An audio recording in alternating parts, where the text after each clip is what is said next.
Kamusta po mga ka-rider? At ito po ngayon sa Quiapo ng Twitter at papaset up yung ating mga tropa guys. Atras, laban niyo ako dito sa Quiapo guys. Pasal-pasal din. Pag may time, sideline.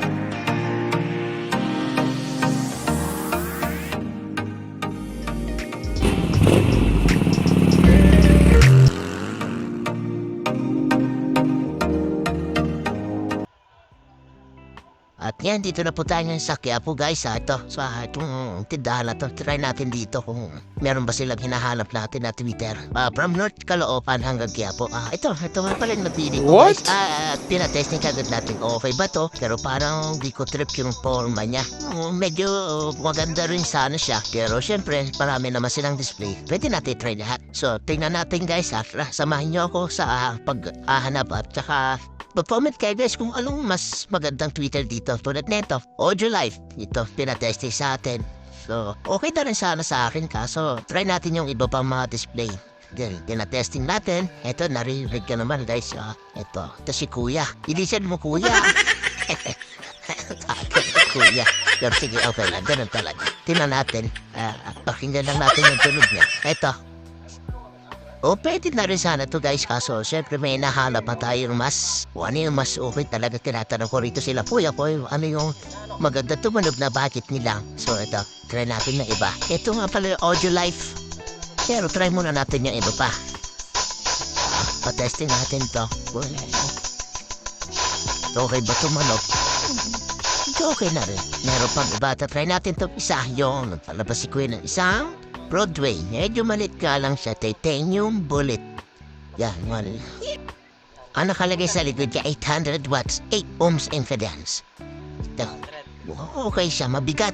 Tsaka talagang alam yung pinakang cover niya. Try natin to. Pakinggan natin guys Kaya na ang musga kung mas okay ba to. Pero ito yung tingin ko itong bibiling ko na lang. Ayan. Okay, 10. Di na tumalog. Mahal siya.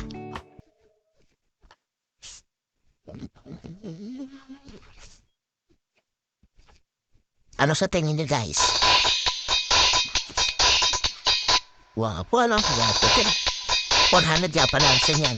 At ito naman yung tunog ng Audio Life. Dito pinag-iisipan ko pang mabuti kung alin ba talaga dito sa gano'n. Itong Audio Life nga pala guys, medyo malaki siya. Unlike dun sa Broadway, titanium bullet. Pero ito sana ano ko kaso parang mas maganda tumunog yung Broadway kaysa dito. Medyo mahal nga lang yung bullet dito guys na Broadway. Pero parang sila na aluminum na rin yung cover niya. Hindi siya plastic. Tulad ng iba plastic. Joke lang po. Dapat hinawakan talagang quality na tibay. Sa mga loot sa ito, kukunin ko na yung bullet. Pampayaran na natin. Ito talaga mapipili ko Tumpawin na tayo guys. Pinadaanan akong parang pampatanggal ng damit ng katawan. Parang okay to. Lalo na sa ating mga rider. At parami na rin para lang mga lamig-lamig sa akin katawan. Kaya parang gusto ko rin bumili na ito. Try natin, tanong natin si Kuya Mahal. At ito, namimili ako. Makipagburautan muna. Taka may ahas siyang dito yung sa cobra pala. What? Bro, what are you talking about, man? Ang laki nung balat nung sawa guys. Dahil laman pala ng yung kababad na to. Yung pala yung sinasali sa bote.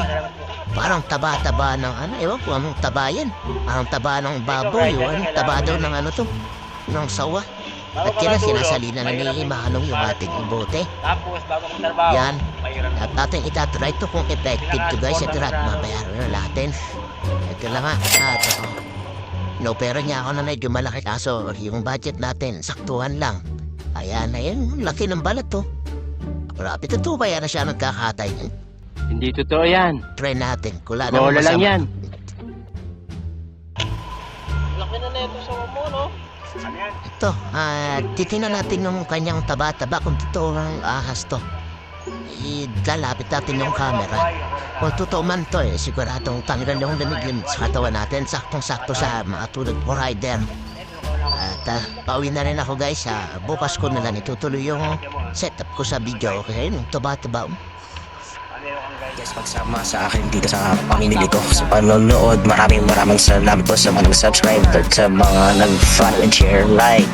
Maraming salamat po.